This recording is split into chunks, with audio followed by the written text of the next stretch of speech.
Hello friends, chicken కర్రీకి చికెన్ని శుభ్రం చేసుకొని పక్కన పెట్టేసుకోవాలి. 3 బిగ్ సైజ్ ఆనియన్స్ కూడా అవి చాప్ చేసి పెట్టుకోవాలి. తర్వాత ఆయిల్ వేసి ఇందులో గరం మసాలా ఐటమ్స్ అన్నీ వేసి ఫ్రై అయిన తర్వాత కట్ చేసి పెట్టుకున్న ఆనియన్స్ అన్నీ కూడా వేసుకోవాలి. పుదీనా కూడా వేసుకోవాలి. అది ఫ్రై అయిన తర్వాత అల్లం వెల్లుల్లి పేస్ట్ వేసి పచ్చివాసన పోయేంత వరకు వేయించిన తర్వాత ఇప్పుడు ఇందులోకి కడిగి పెట్టుకున్న చికెన్ పీసెస్ అన్నీ కూడా వేసేసుకోవాలి. వేసిన తర్వాత ఇందులో అలానే మూత పెట్టేసి మనం ఉడికించుకోవాలి.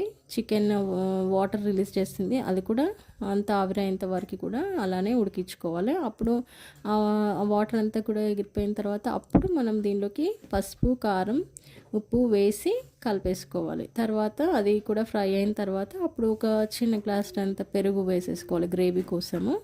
సో దీనిలోనే మనకి కేసరి ఎంత అవసరం ఉంటుందో అంత వాటర్ వేసేసుకొని దాని తర్వాత లాస్ట్లో మనం ఆయిల్ తేరుకున్న తర్వాత కొత్తిమీర యాడ్ చేయాలి.